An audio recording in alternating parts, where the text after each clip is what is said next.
At dinner with his rich in-laws, my son leaned in close, his voice a low, urgent whisper. "Mom, please don't say a word. You'll embarrass me." My name is Ruth. And to them, I was just a quiet widow who works at a bookstore, a simple footnote in their glamorous world. But what my son had no idea was that he was asking me to be invisible in my own house. That night, they thought they were putting me in my place. In reality, they were only setting the table for their own reckoning. Have you ever been made to feel small by the very people you've given everything to? I would love to connect with your story in the comments below. The shrill ring of the old landline telephone sliced through the afternoon quiet of the dusty page. I looked up from a stack of poetry collections, the scent of aging paper and leather binding a constant comfort. Outside the tall, wavy glass of the storefront window, the hustle of a Chicago Wednesday was a muted blur. Here, inside, time seemed to slow down. I smiled, wiping a stray bit of dust from my hands onto my apron. Only one person ever called me on this line. "Hi, Mom." Wyatt's voice came through the receiver, a little too bright, a little too fast. "Am I catching you at a bad time?" "Never for you, sweetheart," I said, my heart doing a familiar, happy little leap. "How is my successful son doing?"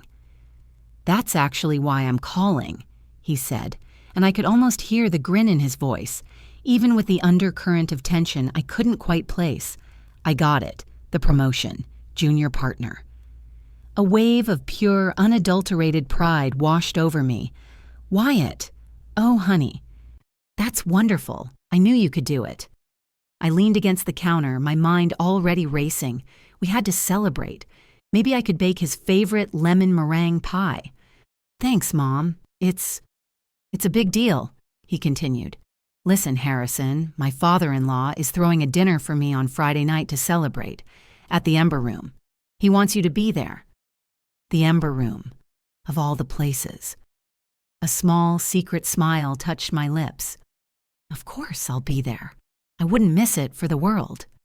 "Great. 7 o'clock. It's, pretty formal, Mom." The tension was back, a slight hesitation in his voice that I chose to ignore. He was just nervous, excited. That was all. "I'll find something appropriate. Don't you worry about a thing," I assured him. "I am so proud of you, Wyatt." "I know, Mom. Thanks. I've got to run. See you Friday." The line clicked dead. I held the receiver for a moment longer before placing it back in its cradle. The silence of the bookstore settled around me again, but it was now filled with a buzzing energy. My son, a junior partner. I walked back to the small desk tucked behind a towering shelf of biographies and picked up the silver-framed photograph that was never out of my sight. It was of my late husband, Richard, taken on the day we'd secretly finalized the purchase of the restaurant group. His arm was around me, his eyes crinkling at the corners with that familiar, gentle humor. "He did it, my love," I whispered to the photograph. "Our boy did it." Richard had always believed in a different kind of wealth. "True wealth, Ruth," he used to say, his hands calloused from years in the kitchen, gently holding mine. "Lies in what we don't show off. It's in a life lived honestly, in the love we build, not the assets we accumulate." It was his philosophy that had led us to this quiet life. After he built the Ember Hospitality Group from a single diner into a culinary empire, we made a pact. We would live simply, letting Wyatt find his own way in the world, unburdened and untested by the knowledge of his inheritance. After Richard passed 5 years ago, I honored that pact. I kept my part-time job at the bookstore, lived in my modest apartment, and watched my son build a life for himself. I thought Richard would be proud, too. That evening, back in my apartment, I stood before my small closet. The invitation to the Ember Room presented a familiar, quiet dilemma. I had dresses that could have graced any ballroom, stored away in garment bags. Relics from another life. But that wasn't me anymore. Not the me that Wyatt knew. My fingers brushed past them and landed on a simple, elegant wool dress, the color of moss after a spring rain. It was understated, comfortable, and beautifully made. It was me. Ruth Hayes, the bookstore clerk, the proud mother. It was the perfect choice. I took it off the hanger, a sense of quiet satisfaction settling over me. I couldn't wait to see the look on my son's face when he saw how proud I was of him. Little did I know, that simple dress and my very existence was about to become the center of contempt.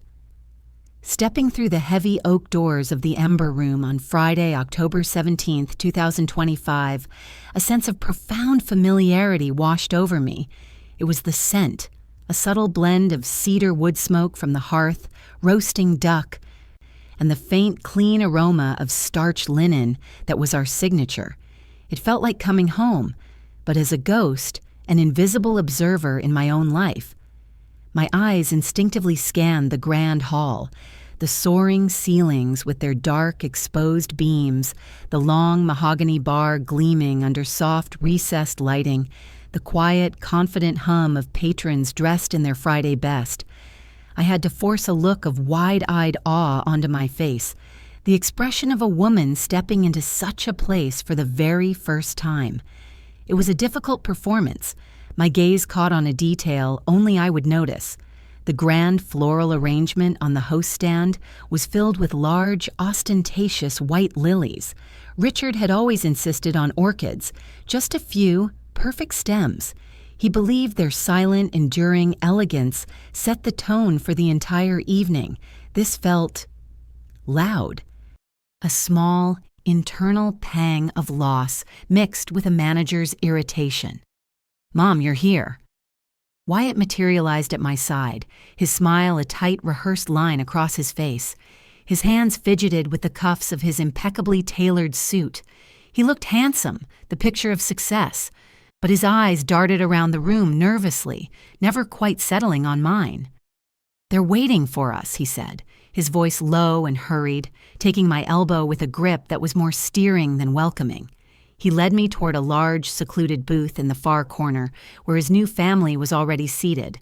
A large, imposing man with a full head of silver hair and a booming voice rose halfway from his seat as we approached. "So, this is the famous mother," Harrison Cromwell, Wyatt's father-in-law, declared. His handshake was brief and limp, a dead fish in my palm, a classic dismissal. His wife, Eleanor, a severe-looking woman draped in a veritable armor of pearls, offered only a thin, dismissive smile that didn't reach her cold, assessing eyes. Then came Ashley, my daughter-in-law, who glided over with practiced grace. She enveloped me in a brittle hug that felt more like a cage. The silk of her dress was cool against my skin, and her expensive, sharp perfume was overpowering. She pulled back and performed a slow, deliberate scan of my appearance, her eyes taking in my simple moss-green wool dress. "Oh, Ruth," she said, her voice dripping with a false, syrupy sweetness.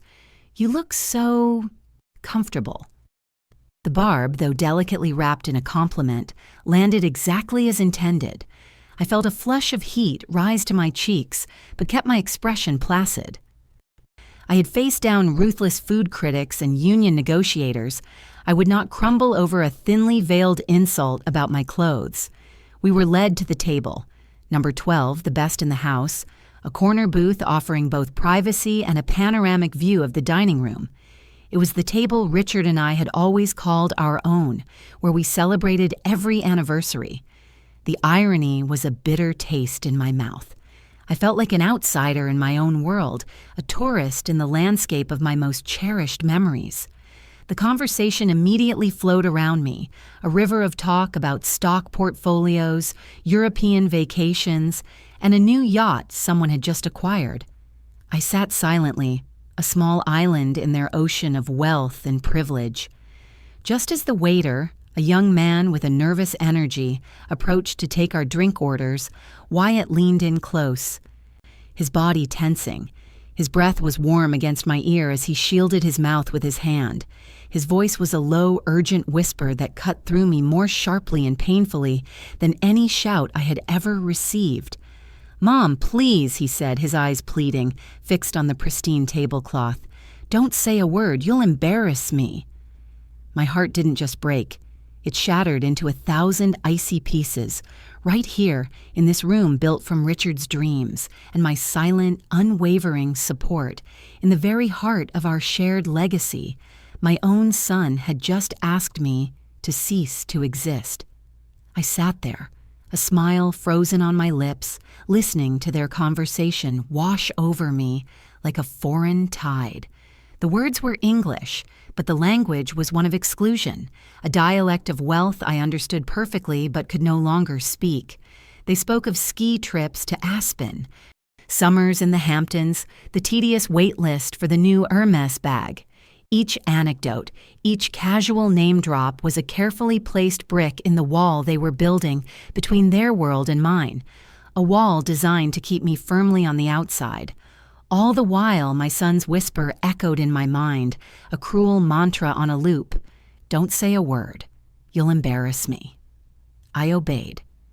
I became a ghost at my own son's celebration, a silent, smiling ghost whose only purpose was to not draw attention. Wyatt avoided my gaze, his attention fixed on his wife, Ashley, laughing at something her father said, his face a mask of eager-to-please devotion. He was a stranger to me now, a courtier in a kingdom I wasn't welcome in, a kingdom built on the very foundations my husband and I had laid. Eleanor, Ashley's mother, turned her placid, assessing gaze on me. The pearls around her neck seemed to gleam with a cold, predatory light. "Wyatt tells us you work in a bookstore, Ruth," she said, her tone a delicate blend of feigned interest and overt condescension. "How quaint. I imagine the salary is enough to cover your basic needs, isn't it?" The implication was as sharp as a shard of glass. You live a small life, funded by small money, and are therefore insignificant. I felt Wyatt tense beside me, a barely perceptible tightening of his shoulders, but he said nothing. He simply took a long, deliberate sip of his wine, his eyes glued to the far wall as if studying the architecture. Before I could form a response that Wyatt wouldn't find embarrassing, Harrison jumped in, waving a dismissive hand as if swatting away an unpleasant fly. "Forget that. Let's talk about this place." He scowled at his water glass, which had just been refilled by a passing waiter. "It's lukewarm. You'd think for the prices they charge, they could at least chill the water properly." He picked up his fork, weighing it in his palm with the air of an expert appraiser. "And this silverware feels flimsy, lacks the proper heft. It's the details that betray a lack of true class, you see." He was performing, a man desperate to prove his expertise in a world he felt he owned, a world I had actually built from the ground up.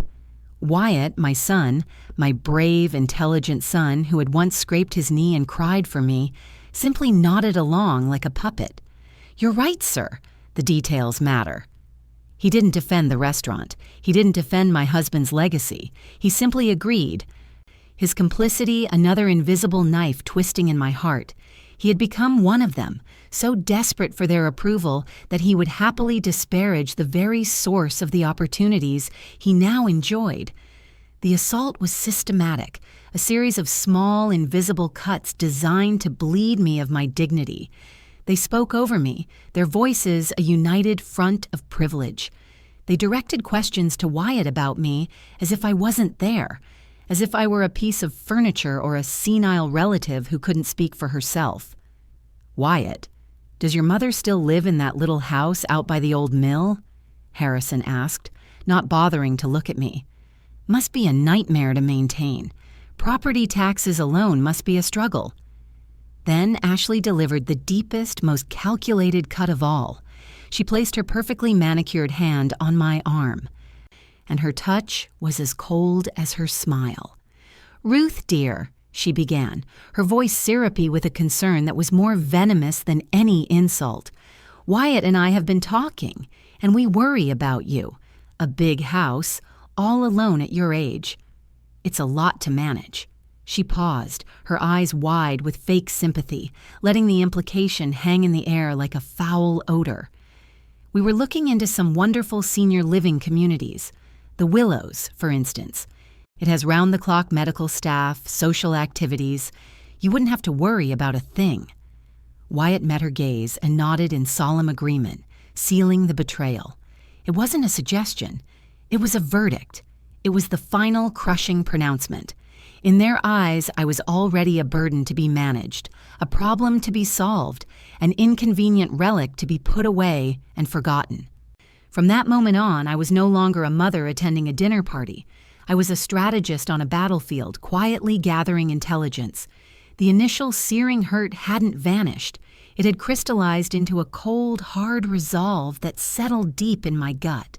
I remembered Richard's voice, a low rumble from years past as we'd review the nightly reports from our very first restaurant, a tiny place with mismatched chairs and giant dreams. "Ruth," he'd said, wiping flour from his hands onto his apron, "always listen to what they're not saying. The real story is in the silences, in the glances they think no one sees." So I listened, and I watched. The atmosphere at the table grew thick with a cloying falseness. They had delivered their verdict on my life, suggesting I be put away in a home and seeing no immediate hysterical protest from me. They seemed to grow both bolder in their performance of superiority and, strangely, more anxious. I watched Wyatt and Ashley exchange a fleeting glance across the table as Harrison launched into a story about closing a multi-million-dollar deal.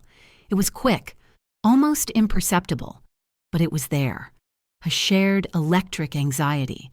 They were afraid I might cause a scene, that the quiet, simple woman they had so easily categorized might suddenly break character and spoil their perfect evening. Their fear was a weakness, and I filed it away. They didn't want a confrontation. They wanted a quiet, dignified surrender, and my placid silence was unnerving them. Wyatt kept taking long, deep sips of his wine, his knuckles white where he gripped the stem. He was a boy caught in a lie, terrified of being found out, though he didn't even know the true nature of the lie he was telling. The appetizers arrived on pristine white plates, seared scallops with a saffron reduction. It was a dish I knew intimately. The head chef, Antoine, had spent a month perfecting that very reduction under Richard's direct, exacting tutelage. A young waiter I didn't recognize placed mine before me with a flourish. Harrison picked up his fork, speared a single scallop, and held it up to the light as if inspecting a diamond for flaws. He took a small, theatrical bite, chewed once, thoughtfully, then let his fork fall with a metallic clink that demanded attention from the entire table. "Pedestrian," he announced, his voice loud enough for nearby diners to hear. "Absolutely pedestrian. The searing is uneven and the saffron is overpowering. It tastes cheap." He leaned back. Arms crossed, a king displeased with his tribute. "Is the head chef even in tonight? I demand to speak with him."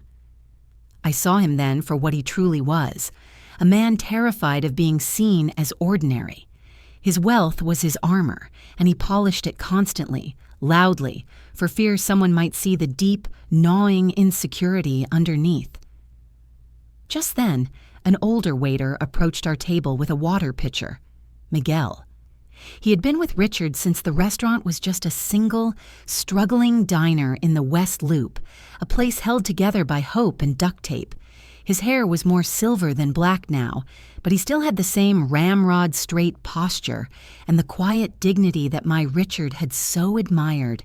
His eyes, kind and knowing, met mine.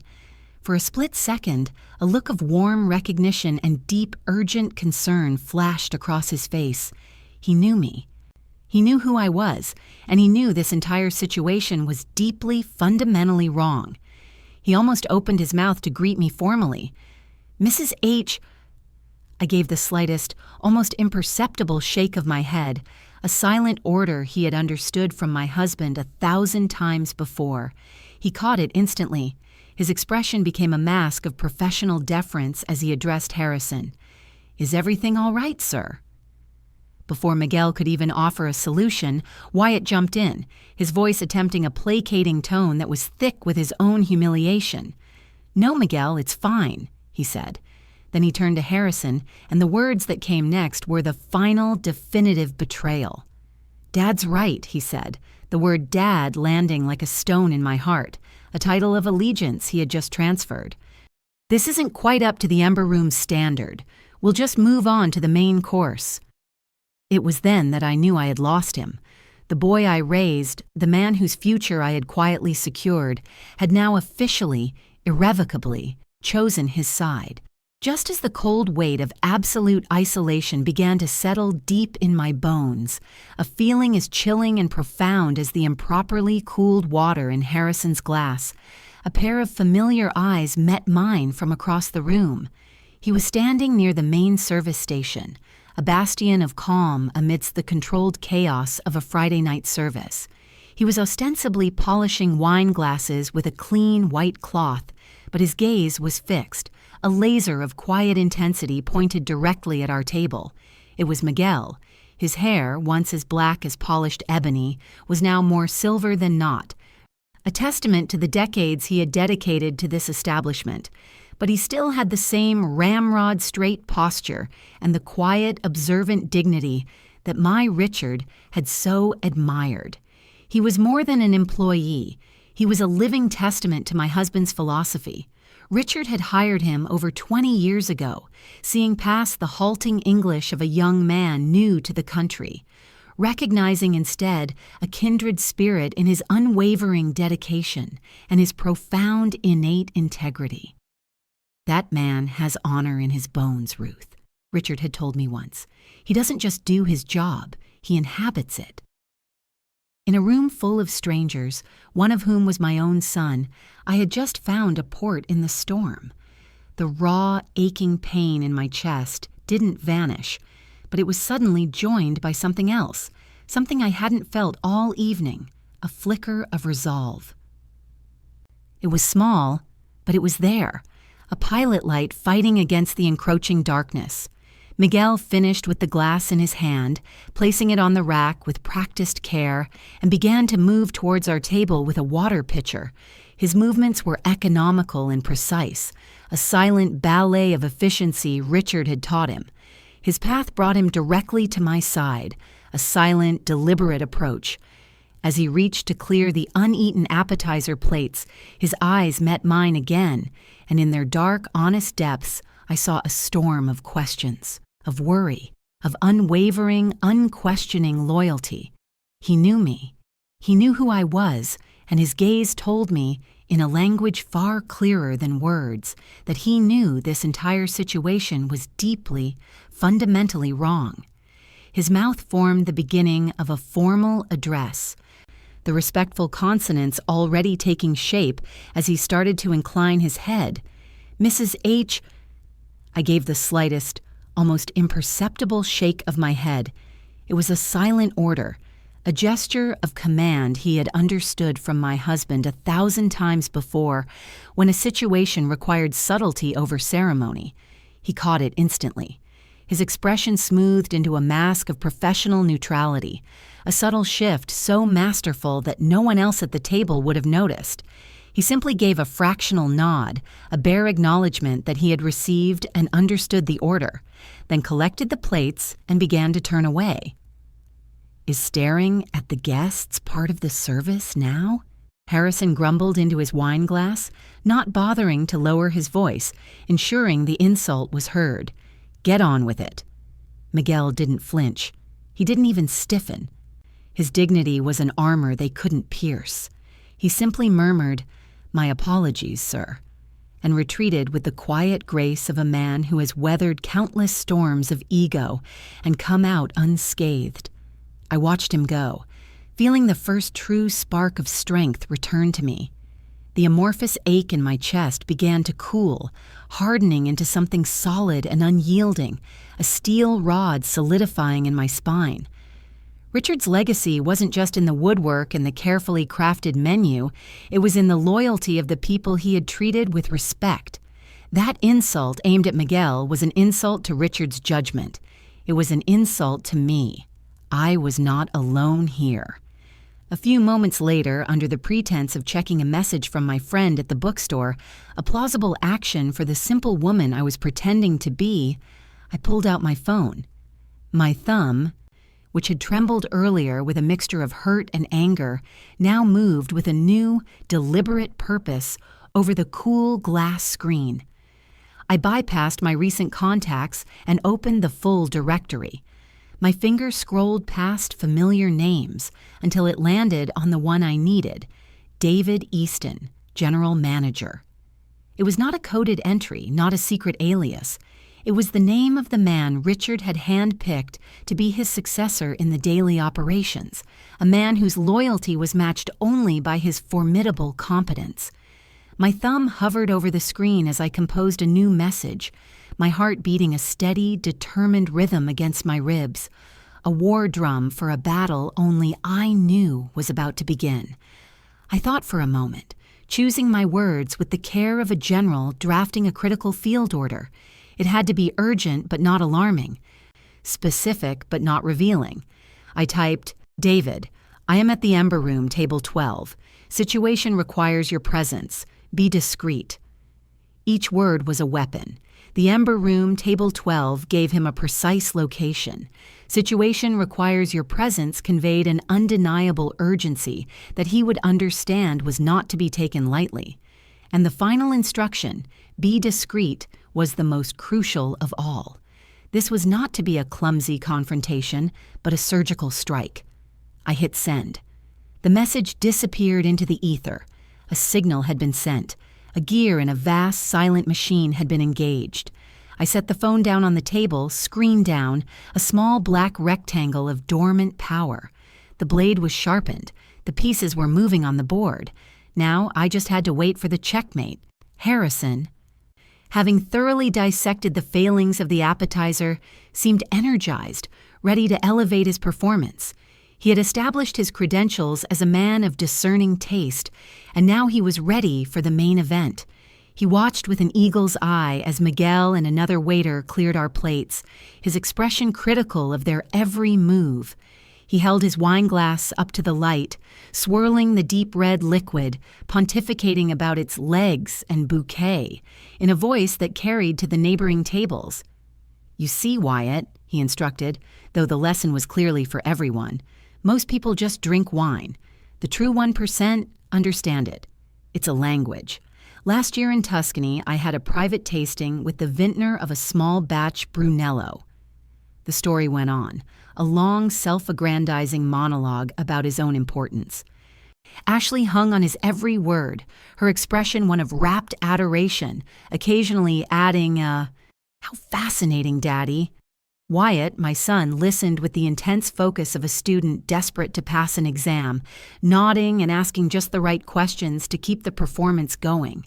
He was so completely absorbed in their world, so desperate to belong, that he seemed to have forgotten I was even there. I took another sip of my water, the silence he had demanded of me now my shield. It allowed me to observe, to see the desperation behind Harrison's bluster and the hollow ambition in Ashley's eyes. The main courses arrived with a quiet flourish, carried on large trays by 2 waiters. They placed the plates before us in a synchronized motion, a small piece of the theater Richard had always insisted on. Before me was a perfectly cooked filet mignon, resting on a bed of truffle-infused mashed potatoes, its rich aroma mingling with the scent of a rosemary reduction that I knew had taken Chef Antoine a week to balance. It was a simple dish on the surface, but its perfection lay in its simplicity, a testament to Richard's philosophy. Harrison stared at his own plate, an identical fillet, for a long, dramatic moment. He picked up his knife and fork, not with the eagerness of a hungry man, but with the slow deliberation of a judge about to pass sentence. He sliced precisely into the center, exposing the deep, ruby-pink interior. He inspected the cut, holding it up on his fork to examine the Maillard crust, the uniform color. He chewed once, thoughtfully, his eyes closed as if in deep concentration, then let his fork fall to the plate with a sigh of profound disappointment that was clearly meant to be overheard. A degree too warm, he announced. A fine cut of meat, certainly, but ruined by a careless chef. The window between a true medium rare and medium is a matter of seconds, not minutes. The meat hasn't been rested properly. You can see the juices pooling on the plate. It's the little things, you see, that separate the truly great from the merely good. He launched back into his monologue, the table his captive audience. His topic shifted seamlessly from culinary precision to his other great passion, wine. "It's like my cellar," he boomed, gesturing expansively with one hand, a large gold ring glinting under the soft lights. "Anyone can buy an expensive bottle, but it takes a true connoisseur to curate a collection. Just last week at a private auction, I acquired a case of Romanée Conti from 1990. Outbid a Russian oligarch for it. Cost a fortune, of course, but you can't put a price on perfection." Ashley and Wyatt hung on his every word, their faces a perfect picture of filial devotion. "That's incredible, Dad," Wyatt said, his voice filled with an admiration that made my stomach turn. He glanced at me, a quick nervous flicker of his eyes, a silent desperate plea for me to remain quiet, for me to continue playing the part of the meek, impressed country mouse, to not ruin this moment of bonding for him. I offered nothing, my face a placid mask. Harrison, sensing his final act was upon him, leaned forward, a glint in his eye. He was about to deliver the checkmate, the one move that would unequivocally establish his dominance. He was going to ask for something he was certain they didn't have, a final victory to cap his evening. He scanned the room with a look of theatrical disdain, then fixed his gaze on Miguel, who was standing a respectful distance away, ever watchful. "Waiter," he called out, his voice resonating with smug authority. "I'll have a bottle of the Chateau Margaux, the 1982 vintage." He paused, letting the weight of the request settle, letting the sheer audacity of it sink in, then delivered the final arrogant blow. That is, if a place like this even carries it. He had no idea he was asking me to open my own cellar. A strange, heavy silence fell over the table in the wake of Harrison's demand. It was the quiet of a predator coiling its muscles, the held breath before a pounce. The air itself seemed to thicken, charged with a potent mix of arrogance and anxiety. Ashley wore a small, cruel smile, thoroughly enjoying the spectacle, her eyes alight with the thrill of the anticipated humiliation. She was a spectator at a gladiator match, and she was certain her champion was about to land the killing blow. Wyatt, however, was pale, shifting in his seat, his earlier anxiety now curdling into outright dread. He couldn't look at me. He couldn't look at his father-in-law. He just stared at his own hands, which were clenched into white-knuckled fists on the table, trapped in a crossfire of his own making. I, on the other hand, felt a profound and terrifying calm. My message had been sent. I knew exactly what was about to happen, and the knowledge was a block of ice in the center of my chest. Miguel, bless his loyal heart, played his part perfectly. He looked from Harrison's smug, expectant face to my own impassive one, his expression a mask of professional bewilderment. He was a master of his craft, a craft my own husband had taught him. "The 1982 Margaux, sir?" he repeated, his voice laced with just the right amount of polite doubt. "That is a very specific vintage. I am not certain we have that in our main cellar. I will have to check with our general manager, Mr. Easton." "You do that," Harrison said with a magnanimous wave of his hand, leaning back in his chair with a triumphant creak. He had them on the ropes, and he was savoring it. He turned to Wyatt, clapping a heavy, proprietary hand on his shoulder. "See, son, this is how you get respect. You have to remind them who you are. Never settle for mediocrity. Make them understand that your standards are higher than theirs." Wyatt managed a weak, sickly smile. "Yes, sir. You're right." The words were barely a whisper, a final surrender. It was in that moment, seeing my son so utterly cowed, so desperate to please this arrogant man at the expense of his own dignity and mine, that I looked at him for the last time as his mother. The warmth, the unconditional love, the endless well of forgiveness I had always held for him simply evaporated. It was a quiet, internal death. In its place was a cold, clear assessment. I was no longer looking at my child, the boy whose scraped knees I had bandaged and whose nightmares I had soothed. I was looking at a profound disappointment. A man I didn't recognize, a stranger who had chosen a seat at this table over a place in my heart. With a resolve that felt as solid as steel, I reached for my phone on the table. The movement was slow, deliberate, drawing every eye. Ashley watched me, a flicker of renewed interest on her face, perhaps expecting me to make a tearful call to complain, to further embarrass myself and seal her victory.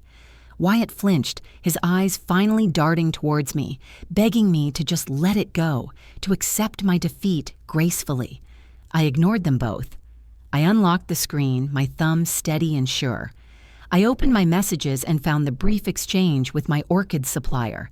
I typed a single final word, now. I hit send.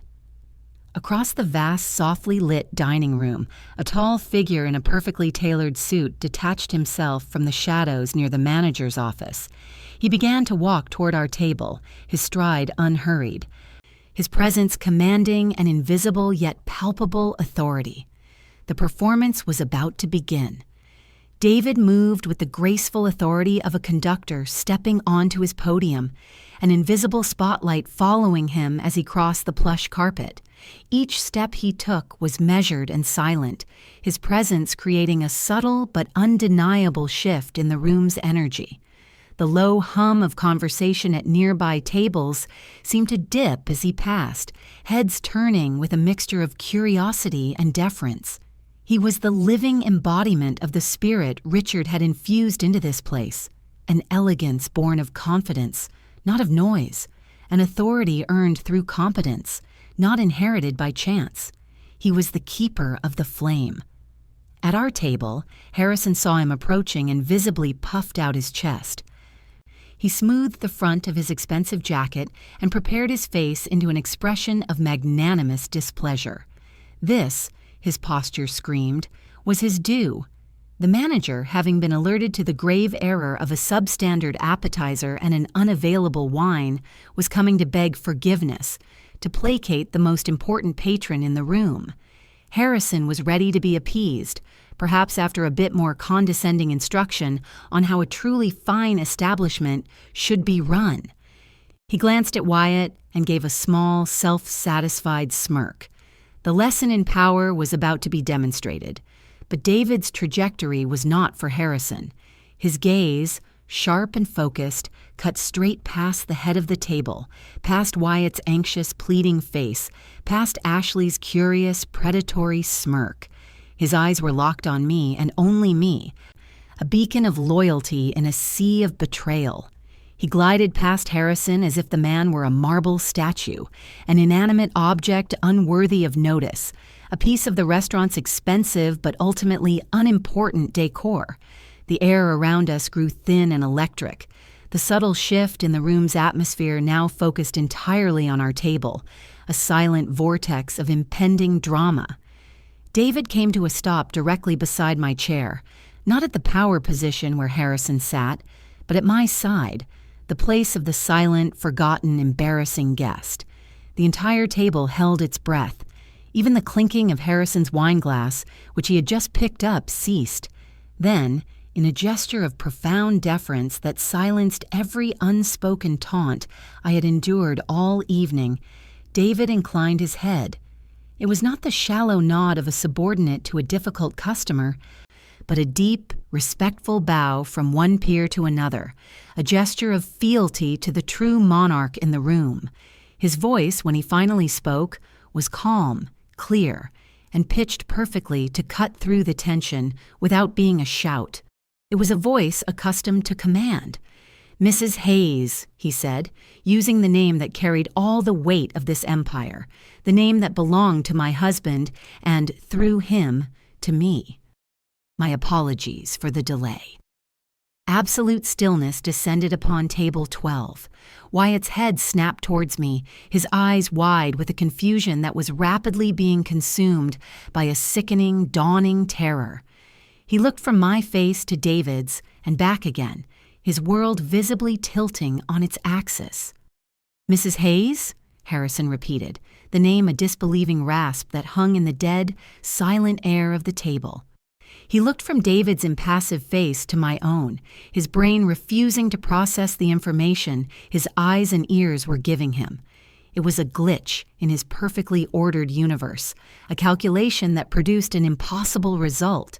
His world was built on clear, visible hierarchies of wealth and status, and I, in my simple wool dress, had no place in the equation he was now being presented with. David did not answer him. He didn't need to.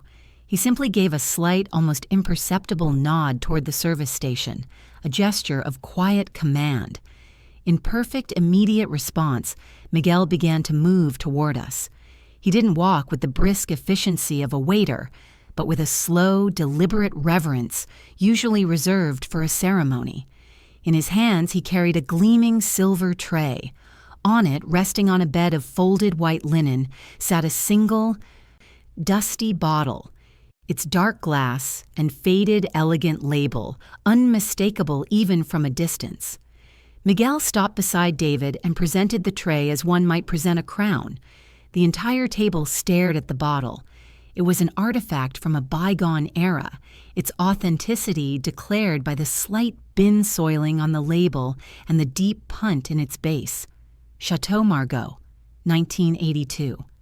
David gestured gracefully toward the wine, his voice still perfectly even and professional, but now carrying the weight of a final judgment. "As per her instructions," he continued, his words landing like carefully placed stones in the still pond of their shock. "This bottle is being served from Mrs. Hayes's personal cellar." He paused, letting the words sink in, letting them understand the intimate personal nature of what Harrison had so arrogantly demanded. Then he delivered the final crushing blow. "It is, of course, complimentary." The color drained from Harrison's face. He stared at the mythical bottle he had used as a weapon, now presented to him as a party favor from the very person he had sought to belittle. He had been a king holding a toy sword, and I had just unsheathed a real one. His gaze then snapped to me, his eyes wide with a mixture of panic and utter soul-crushing humiliation. Ashley's mouth was slightly agape, her perfectly constructed world of social hierarchies crumbling before her very eyes. She looked at me as if seeing me for the first time, not as Wyatt's simple mother, but as an unknown and terrifying power. Before anyone could find their voice to fill the suffocating silence, David added, as if it were a mere afterthought, a minor piece of administrative business. "Mrs. Hayes also requested I bring this for her to review." He produced a thick, leather-bound portfolio from under his arm and placed it on the table with a soft, definitive thud. It landed directly in front of me. Embossed in gold on the rich, dark leather was a familiar crest, a stylized flame rising from an open book, the crest of the Ember Hospitality Group. Wyatt stared at the crest. It was the very logo of the parent company he had just been promoted into, the symbol of the success he had been so proud of, so desperate to protect from my embarrassing presence. His eyes, wide with horror, lifted from the portfolio to my face. He understood. The air at the table was no longer tense, it was disintegrating. The polite, fragile fiction of the evening had been shattered, and now, in its place, was the raw, gaping void of the truth. For years, Richard and I had chosen this quiet life, believing our anonymity was a shield, a way to protect our family from the very corruption of spirit that now sat exposed and gasping at my table. Now that shield was being lowered, and the light it revealed was blinding. Ashley was the first to find her voice, though it was a choked, broken thing, the sound of a carefully constructed world collapsing. "Ember. Hospitality group?" she stammered, her eyes darting between the portfolio's gleaming gold crest and David's unreadable face. That's the parent company. What is this? What's going on? Her voice was thin and reedy, all its earlier confidence gone, replaced by a frantic, high-pitched confusion. David did not look at her. His focus remained on me, as if awaiting my permission to proceed. But he answered her question with the detached precision of a lawyer reading a will. His voice was not loud, but it filled the suffocating silence, each word a hammer blow of fact.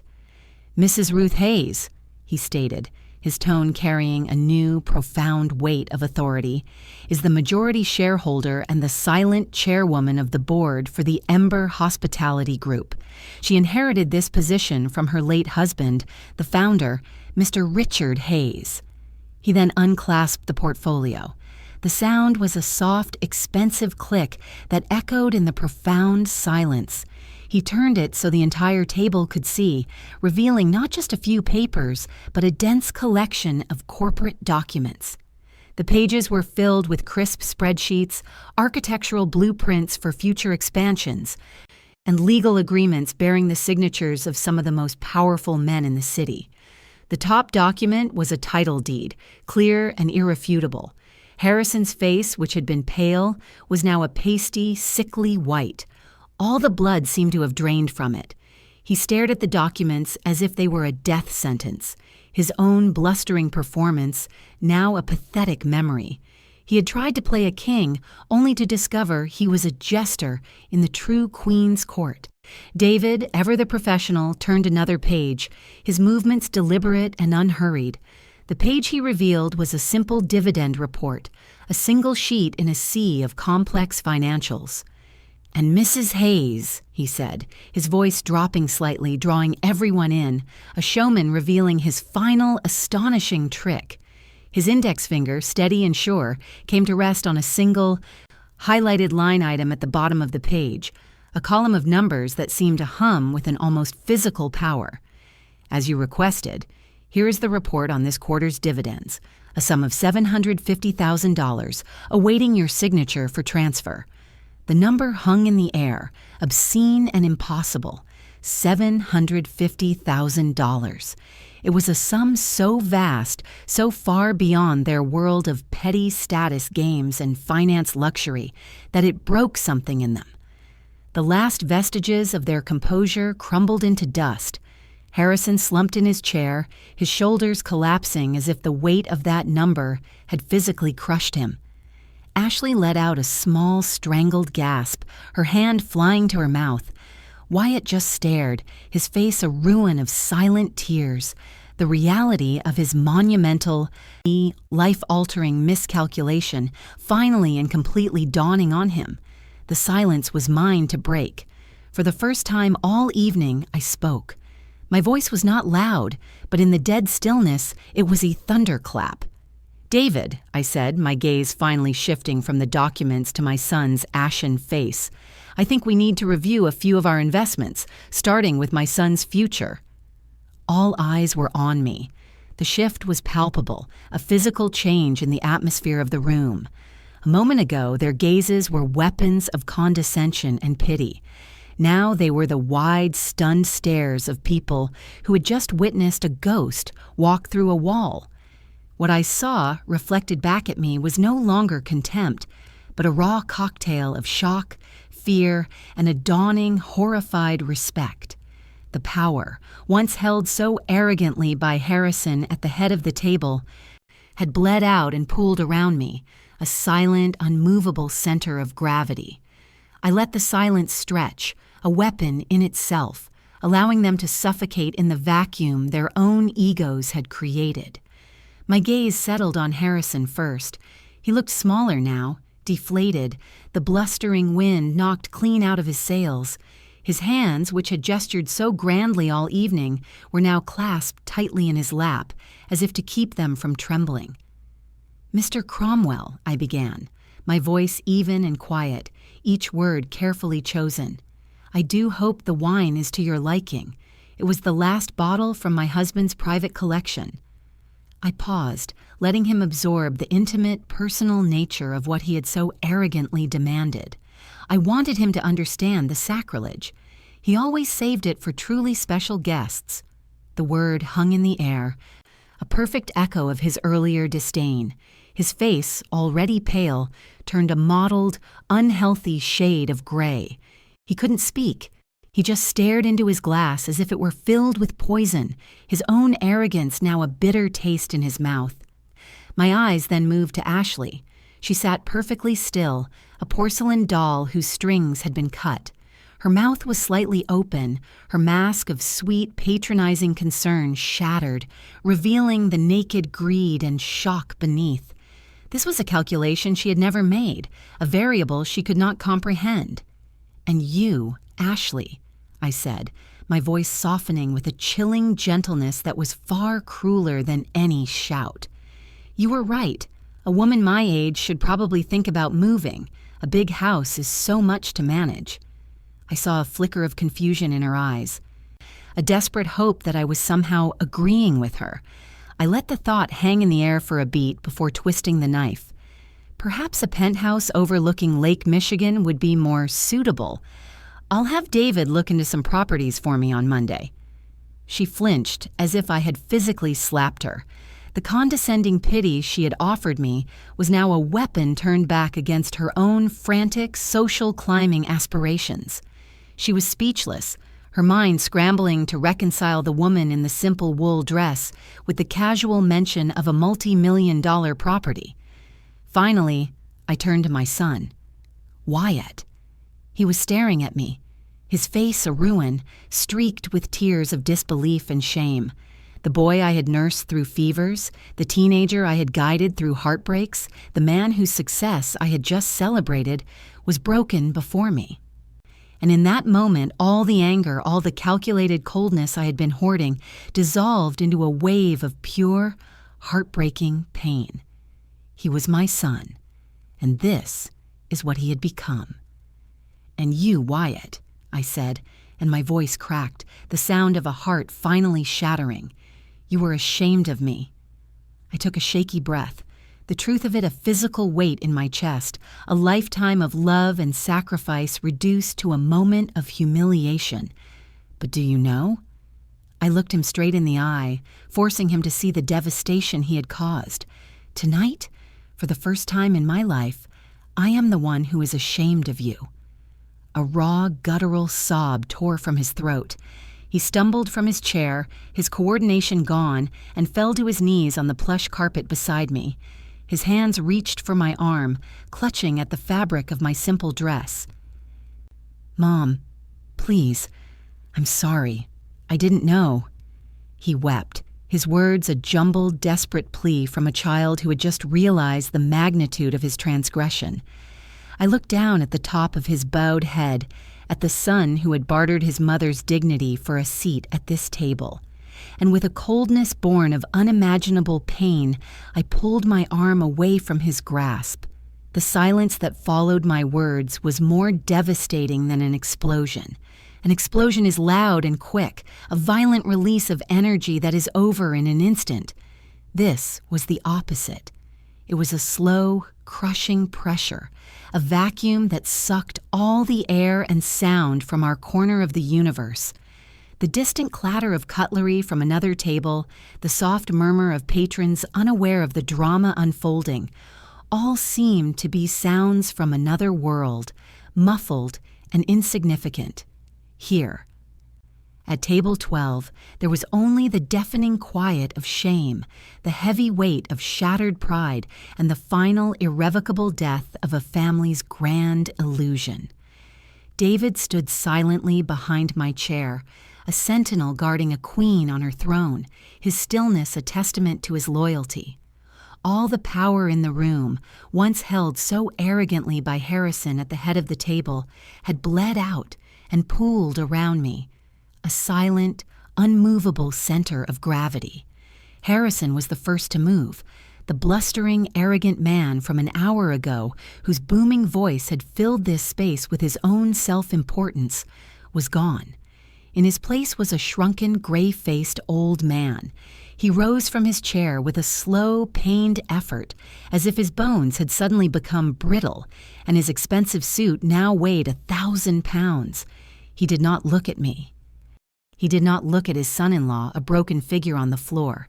His gaze was fixed on some distant, invisible point beyond the restaurant walls, a point of escape.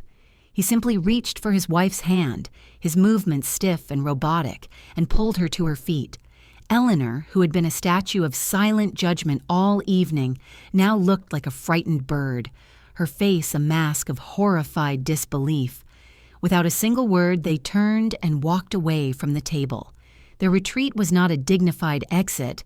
It was the slow, agonizing parade of a king and queen who have just been publicly dethroned in their own court, their invisible crowns lying shattered on the floor behind them.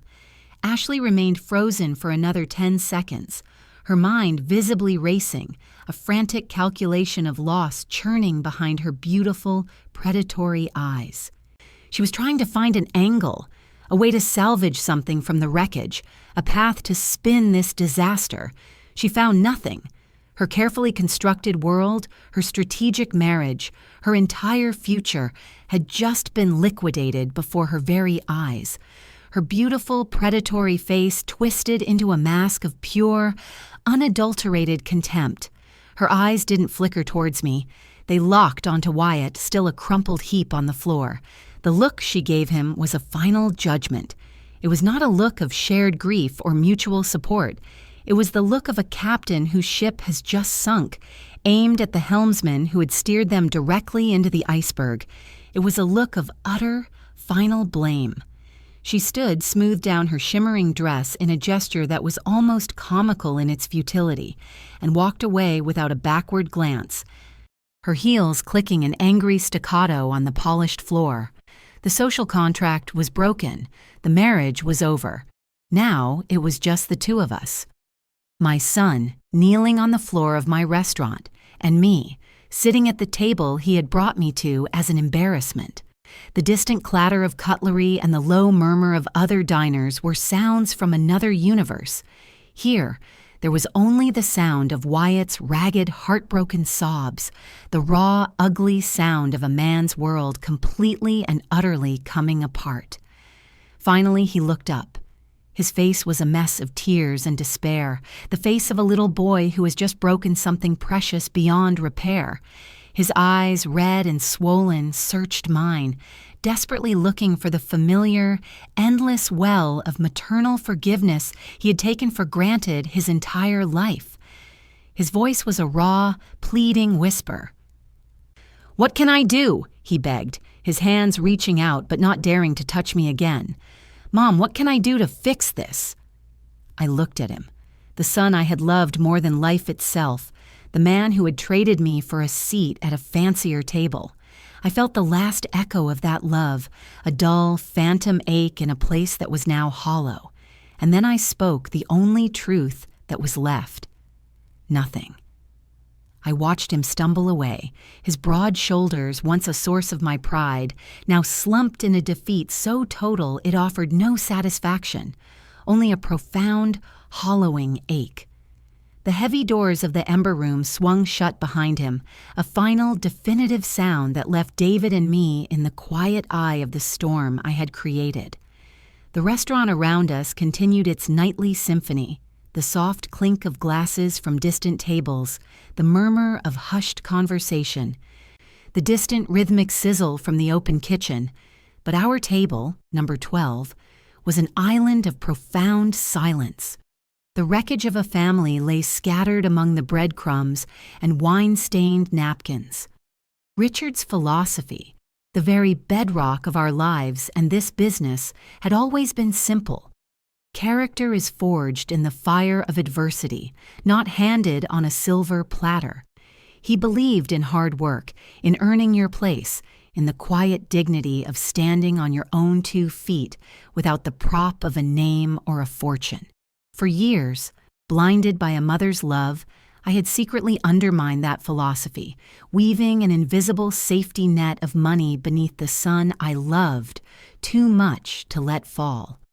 Tonight, that net had been torn away, and he was in free fall. I had finally honored my husband's belief at the cost of my own heart. David stood patiently behind me, his presence a steady, reassuring anchor in my swirling thoughts. He did not speak, did not rush me. He simply waited. He, more than anyone, understood the legacy at stake. "What shall we do next, Mrs. Hayes?" he asked eventually, his voice low and respectful, cutting gently through my reverie. My gaze drifted across the dining room. I saw the quiet ballet of the staff, how they moved with an unhurried purpose, anticipating needs before they were spoken. I saw the warm glow of the custom-made sconces Richard had designed himself, casting a soft, flattering light on the patrons. I saw the excellence in every detail, an excellence that was earned every single night through discipline and passion. This place, this living, breathing entity, was Richard's truest monument. Wyatt had been given a place here, a chance to be part of that legacy, and he had used it to belittle the very foundation upon which it stood. He had failed the most important test of his life. I finally turned my eyes back to David, my decision settled, as heavy and unmovable as granite. The pain was immense, a physical weight in my chest, but the path was clear. This was no longer about punishment, it was about consequence. It was the last, hardest act of a mother's love. "David," I said, my voice clear and steady, though it cost me a part of my soul to say it. "Please prepare the termination papers for Wyatt, effective immediately." I saw no surprise in David's eyes, only a deep, somber understanding. My husband always wanted him to learn to stand on his own 2 feet. Perhaps it's time he truly learned that lesson. David's expression didn't change, but he gave a single decisive nod, a gesture of absolute loyalty to me and to the memory of the man who had been his mentor. "It will be done," he said simply. He paused for a moment, his professional demeanor softening just a fraction. "And your dinner, Mrs. Hayes?" I looked at the vast empty table, at the vacant chairs where my son and his new family had sat just an hour before, their laughter and contempt still phantom echoes in the air. A wave of profound loneliness washed over me, so sharp and sudden it almost took my breath away. But in its wake, just as the tide recedes, came something else, something new and fragile and vast, a sense of limitless, terrifying freedom. For the first time in years, I sat alone at a table in a fine dining restaurant, and I felt not a single pang of loneliness. The chaos had receded, leaving behind a profound and cleansing stillness. Just an hour before, this same table, number 12, our table, had been a stage for my humiliation, a place where I was made to feel small and extraneous. Now, in the quiet aftermath, the solitude was not an absence, but a presence. It was the presence of myself, a woman I was only just beginning to get reacquainted with. The surrounding murmur of the dining room was a gentle, distant hum, no longer the backdrop for cruelty, but simply the soundtrack of a city at night. David approached my table, his movements as silent and graceful as ever. He had orchestrated the staff to give me a wide berth, a circle of quiet respect. "Mrs. Hayes?" he asked, his voice a low question, ready for any command. I gave him a small, weary smile. The sharp edges of my anger had been worn smooth, leaving behind a vast, quiet plain of resolve. "David," I said, my voice softer than it had been all night, "could you please bring me a menu?" He returned a moment later, presenting the heavy, leather-bound menu, not as a waiter, but as an aide-de-camp. I opened it, though I already knew what I wanted. My eyes scanned past the complex creations, the fashionable fusions, and landed on a simple, timeless entry under the poultry section. "I'll have the duck confit with the cherry reduction," I said, "and a glass of the Sancerre." It was Richard's favorite. He said it was the first dish that truly made him feel he had created something that would outlast him. The perfect balance of rich, savory meat and the bright, tart sweetness of the cherries. It was a dish of contrasts, of patience, of deep, satisfying flavor. I hadn't ordered it. Hadn't even been able to look at it on the menu since he passed. The plate arrived, a masterpiece of culinary art. The skin on the duck was a perfect, crisp mahogany, promising a satisfying crackle. The meat beneath, I knew, would be so tender it would fall away from the bone, with a gentle nudge of the fork. I took the first bite, and the flavors exploded on my palate. A wave of memory and sensation so potent it almost brought tears to my eyes. But these were not tears of grief. They were tears of remembrance, of reclamation. With each deliberate, unhurried bite, I wasn't just tasting a dish. I was taking back a piece of my past and contemplating my future. This restaurant, this entire group, was Richard's legacy. For 5 years, I had been its silent guardian. Now, I would have to become its leader. My phone, which I had placed on the table, began to vibrate, a frantic, desperate buzz against the fine wood. Wyatt's name flashed on the screen. Once, twice. Then a series of messages began to stream in, one after another, a digital cascade of panic and regret. I watched the screen light up with his name, a name that was now tied to a deep, complicated ache. I felt a flicker of the old maternal instinct, the urge to answer, to soothe, to fix, but I extinguished it. Without reading a single word, I reached over, my hand steady.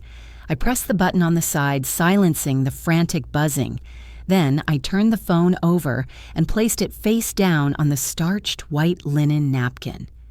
The past was calling, but for the first time in a very long time, I was not going to answer. I finished my wine, the last drop a warm, lingering note on my palate. Miguel, with a quiet, respectful nod that spoke volumes, cleared my plate. The dinner was over, and my new life as well had just begun. The next morning, I woke up in my small apartment, but the sunlight pouring through the window seemed brighter than it had in years. It wasn't just illuminating the room, it felt like it was cleansing it, burning away the last shadows of the woman I had pretended to be for so long. I looked at the simple apron hanging on the back of the kitchen door, the one I wore to the dusty page. That life was over. It had been a costume, a role I played to protect a secret, and I no longer had any reason to wear it.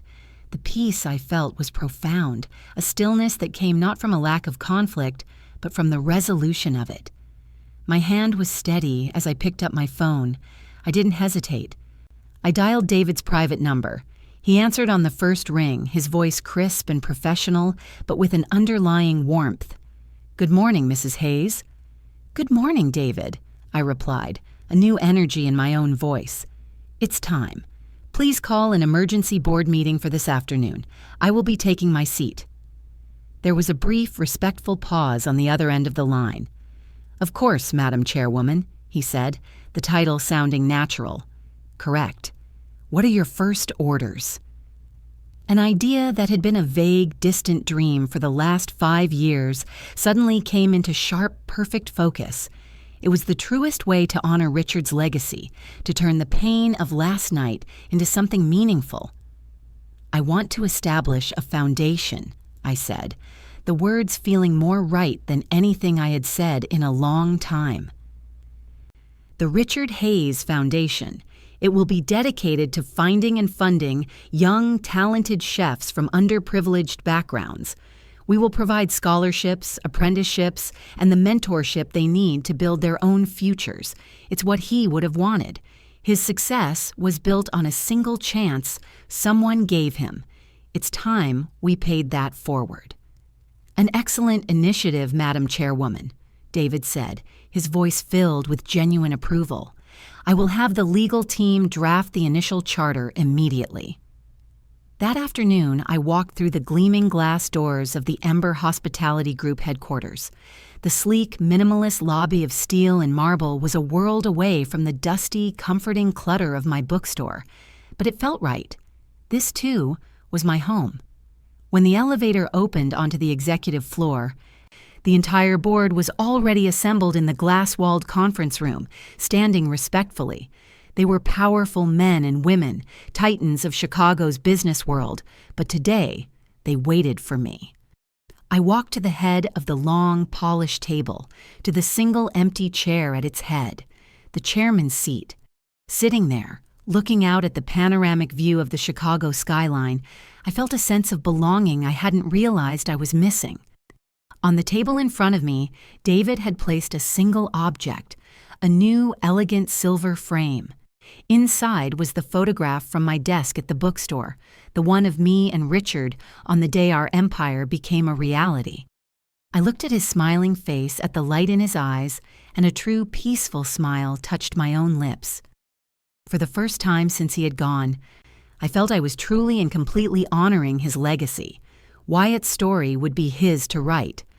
As for mine, the next chapter was just beginning. Sitting in the chairman's office, looking out at the Chicago skyline, I finally see the city not as a world that once excluded me, but as the horizon for a new beginning. I learned that true strength isn't found in the silence others demand of you, but in the voice you finally find for yourself. Justice, I discovered, isn't just about reclaiming what was yours. It's about using that power to build something that lasts. I glance at the photo of Richard on my desk, his smile a quiet approval across the years, and know that our story has found its true purpose. Have you ever turned a painful experience into your greatest source of strength? I would love to connect with you in the comments below.